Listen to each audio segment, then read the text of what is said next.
कश्यप मरीचि आदि की हुई, इन्हीं के वंश में आकर पितर करके अत्रि हुए, अत्रि के चंद्रमा, चंद्रमा के बुध, बुध के पूर्वा, पूर्वा के आयु, आयु से नहुस, नहुस से नहुस के 6 बेटा हुए, यति, ययाति, संयाति, आयति, वियति और कृति।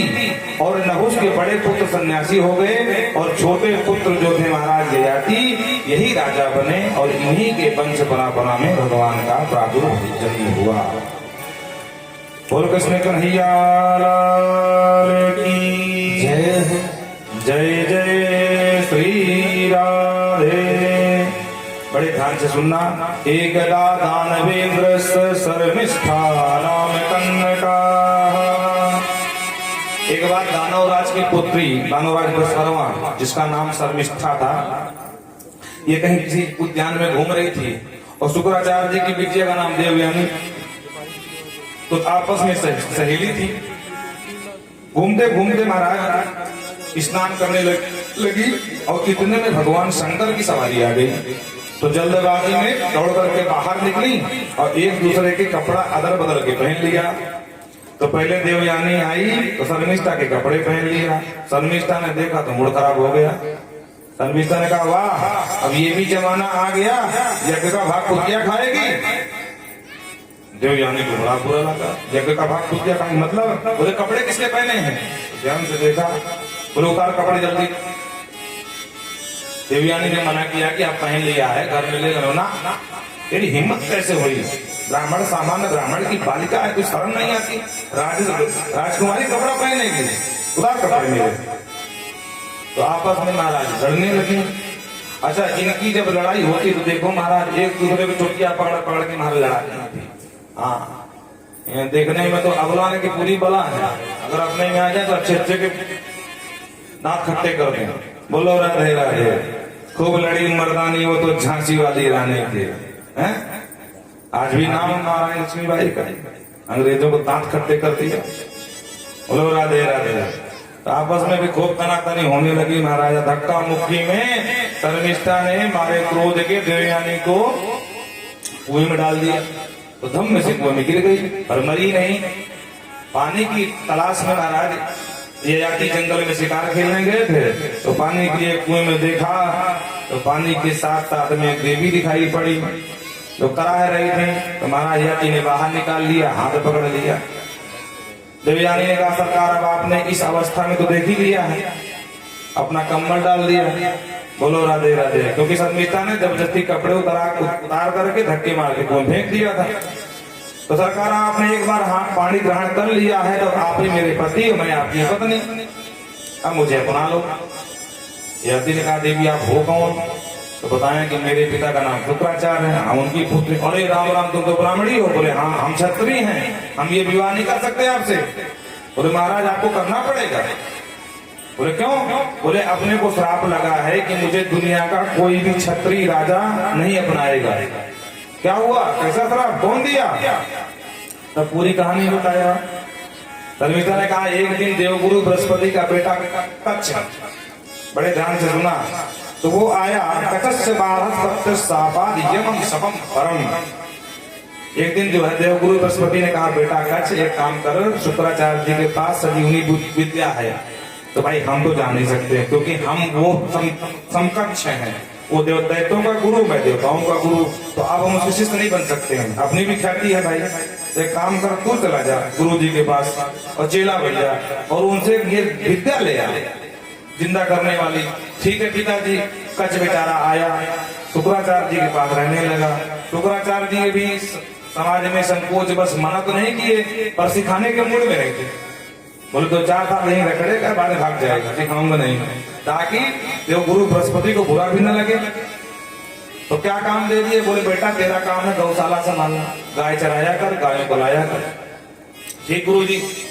दिन भर वो गाय चराता, शाम को आता, जो मिल जाता खाता, वो सो जाता, सुबह भी भेज देते, कुछ सिखाने से मतलब नहीं।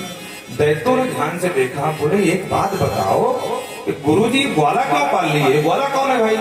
अरे बोले देवताओं का गुरु है ना, उसका बेटा है। क्यों आया है? संजीवनी विद्या सीखने आया है। अरे राम राम, अभी तक तो देवता हमसे डरते थे, अब ये विद्या वहां पहुंच गई शत्रुओं के पास तो कोई हमसे डरेगा नहीं। क्या करें? बोले काम करो, इसको ही मार डालो। बोलो राधे राधे। तो बेचारा कच गया गाय चराने और दैत्यों ने मिलकर जंगल में मार डाला इसको। गाय लौट आई, कच नहीं आया। अब रात्रि होने लगी तो जो देवयानी थी वो कहीं ना कहीं कच से स्नेह करने लगी थी रहने के समय में। तो उसको बड़ी परेशानी हुई, पूछी पिताजी वो ग्वाला कहाँ चला गया? अरे बोले होगा जहाँ होगा, हमसे क्या मतलब, हमको कोई मतलब उससे नहीं, हम तो वैसे रोके थे उसको, हमको सिखाना वैसे भी नहीं। अरे पिताजी लेकिन देवगुरु बृहस्पति का बेटा है और वो सबको पता है कि आप यहाँ रह रहा है, पता करो कहाँ है वो। अरे बेटी तू क्यों परेशान है? नहीं पिताजी हमारे यहाँ काम करता है बेचारा, कम से कम पता करो। तब ध्यान से देखा, जो आंख बंद करके देखा तो जंगल में मरा नजर आया। अरे राम राम बेटा ये तो बहुत गलत हो गया, अनर्थ हो गया। बोले क्या हुआ? अरे बोले मूर्ख दैत्य उसको मार डाला। महाराज देवयानी रोने लगी, कुछ भी करो आप उसको जिंदा करो। तो प्रजापति ने कहा क्या मतलब है? अरे बोले तीनों लोग में अभ्यास फैल जाएगा, तुम्हारे पास विद्या थी, तुम दैत्यों को जिंदा कर सकते हो, देवताओं को नहीं कर सकते हो, जिंदा करो उसको। तो बिटिया को बहुत मानते थे बेचारे देवयानी को, तो बिटिया के हक में आना पड़ा और मरे हुए कच्छ को जिंदा करना पड़ा। महाराज विद्या से जिंदा कर दिया, कच्छ उठ करके आया और गुरु जी को प्रणाम किया, गुरु जी आ गया। तो गुरु जी ने समझाया बेटा थोड़ा सावधान रहा कर, तुझे मारना चाहते हैं, आज तो मैंने बचा लिया। अच्छा गुरु जी सावधान रहूंगा। और दूसरे दिन फिर भेज दिया गाय लेकर के। तो महाराज दैत्यों ने देखा इसको काल मार दिया, जिंदा घूम रहा है, ये सब कैसे हो गया? आपस में काना पूजी के, बोले गुरु जी के अलावा कोई दुनिया में करने वाला नहीं। इसका मतलब गुरु जी पक्ष में हैं और ये विद्या अवश्य देवताओं तरफ पहुंच जाएगी, इसको सिखा देंगे। तो अब क्या कर सकते हैं? मार तो दिए, अब जब मारने में जिंदा कर दिए तो क्या कर सकते हैं? दैत्य ने योजना बनाई, बोले इस बार ऐसा मारेंगे, ऐसा मारेंगे गुरु जिंदा नहीं कर पाएंगे। क्या करोगे भाई? तो जैसे गन्ना नहीं पेड़ था, गन्ना हाँ सिर्फ रस रस निकल आता है। महाराज भगवान ने ऐसा इसको पेरा कच्छ को कि पूरा रस बना लिया, कच्छ का रस बना के और लेकर के गुरु जी को किसी चीज में मिला के पिला दिया। अब कच्छ का पूरा शरीर रस रूप में और गुरु जी के पेट के अंदर। अब शाम को फिर ग्वाला नहीं गया। तो फिर देवानी कहा कि गुरु पिताजी वो ग्वाला कहाँ गया? अरे होगा कहीं, होगा कहीं, रोज भाग जाता। अरे पता करो। और जो गुरु जी ने ध्यान से देखा तो ग्वाला पेट में नजर आया। अब गुरु जी को बिटिया अरे बहुत अनर्थ हो गया। बोले क्या हुआ? बोले मुर्मू उसको इस बार पेड़ करके रस बना करके मुझे ही पिला दे, मेरे पेट में बैठा है। तो पिताजी मैं कुछ नहीं जानती हूँ, जिंदा करो इसको, ग्वाला चाहिए। अरे मैं इसको जिंदा करूंगा बिटिया, मैं मर जाऊंगा, आप कुछ भी करो मैं नहीं जानती, मुझे ग्वाला चाहिए तो चाहिए, कच्छ को जिंदा करो बस। तब मजबूरी में शुक्राचार्य जी बोले बेटा अब मैं तुझे संजीवनी विद्या सिखा रहा हूँ, ध्यान से सीख लेना, उसके बाद हम तुमको जिंदा करेंगे, हम मर जाएंगे और उस विद्या से तुम हमको जिंदा कर देना, गड़बड़ मत करना। तो अंदर बैठे कच्छ ने कहा कि ठीक गुरुदेव आप एक बार सिखा दो बस, उसके बाद पेट में क्योंकि बाहर जाओगे तुम्हें दैत्य फिर मार डालेंगे। तो अंदर बैठे बैठे गुरु जी ने उसको सिखाया, अच्छे से समझाया। और जब पूछा कि सीख लिए? बोले हाँ गुरु जी बिल्कुल सीख लिया, धोखा तो नहीं करोगे ना? तब गुरु जी ने कहा मेरा पेट फाड़ो, और गुरु जी का पेट फाड़ा गया, गुरु जी मर गए और बाहर आ गए। कच्छ ने वही गुरु जी की विद्या का प्रयोग करके गुरु जी को जिंदा कर दिया। बोलो राधे राधे। और गुरु जी को प्रणाम किया, गुरु जी मैं तो चला। गुरु जी कहा जाओ बेटा, इसलिए आए तुम्हारा काम सिद्ध हो गया। और जैसे गुरु जी को प्रणाम करके आगे बढ़े तो गुरु जी की बिटिया आ गई। बोले एक वाले कहाँ चले? अरे बहन जी क्या बात कर रही हो? हम जा रहे हैं, हमारा काम हो गया। बोले सुनो हम तुमसे प्रेम करते हैं, जाना हमको लेके जाओ। कटने का बहन जी बुरा मत मानना, हम गुरु जी मानते हैं, गुरु जी की बिटिया हमारी गुरु बहन है, हम तुमसे ब्याह नहीं चाहेंगे। देवयानी ने कहा दिमाग सही करो, हम फालतू तुमको दोबारा नहीं चिंता करो, नहीं पहले नहीं पड़ गए।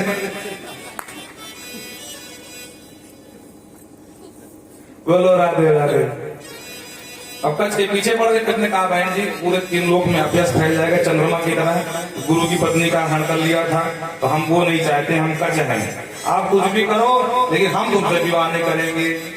बहुत मनाया, कछ नहीं समझा, तो अंत में क्रोध में आकर के देवयानी ने कहा, कछ सुनो, हम भी तुमको श्राप देती हैं कि तुमको जो भी पिताजी ने विद्या सिखाई है वो तुम्हारे किसी काम की न रह जाए, सब भूल जाए।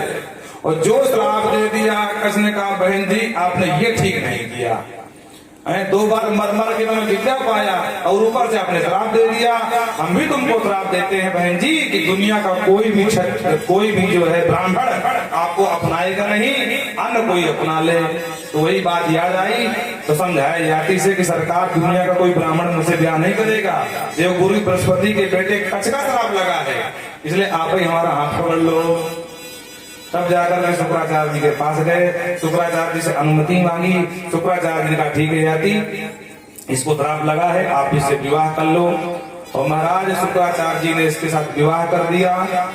तब जाकर के शर्मिष्ठा जो दानवराज बृहस्पति की बिटिया है, गुरुजी ने जब गुरुजी को बताया, बिटिया ने पूरी कहानी किसने मुझे कुएं में डाल दिया था, तो गुरुजी से कहा तुम छोड़ दो इनको। गुरु छोड़ के जाने लगे, डर के घबराने लगे, गुरु चले जाए कौन बचाएगा। तो गुरुजी ने कहा कि देखो भाई बिटिया मान जाए तो मैं मान जाऊंगा, तब मैं तुम्हारे साथ रहूंगा, नहीं भाग जाऊंगा। तो देवयानी ने कहा एक शर्त पे, क्या, दानवराज बृहस्पति की पुत्री में दासी बने और मैं उसकी महारानी, तब मैं मानूंगी, नहीं पिताजी तुम्हारे पक्ष में नहीं रहेंगे तो कौन पक्ष में भाग जाएंगे। तब सब दैत्यों ने कहा बहन जो तू सोच। तो सबको बचाने के लिए दानवराज की पुत्री बृहस्पति की पुत्री धर्मिष्ठा दासी बनी और कालांतर में दासी से भी 3 बेटा हुए और इससे 2 बेटा हुए। तो जो देवयानी के ही वंश में आगे चलकर भगवान का जन्म हुआ। बोलो राधे राधे, बोल वृंदावन बिहारी लाल की जय। और मथुरा के राजा उग्रसेन, उनका बेटा कंस, शेष कथा हम कल सुनाएंगे। कन्हैया का जन्म मनाते समय है नहीं है, क्या करें, भगवान की कथा है, जितना बोलो उतना कम है। बोलो वृंदावन बिहारी लाल की।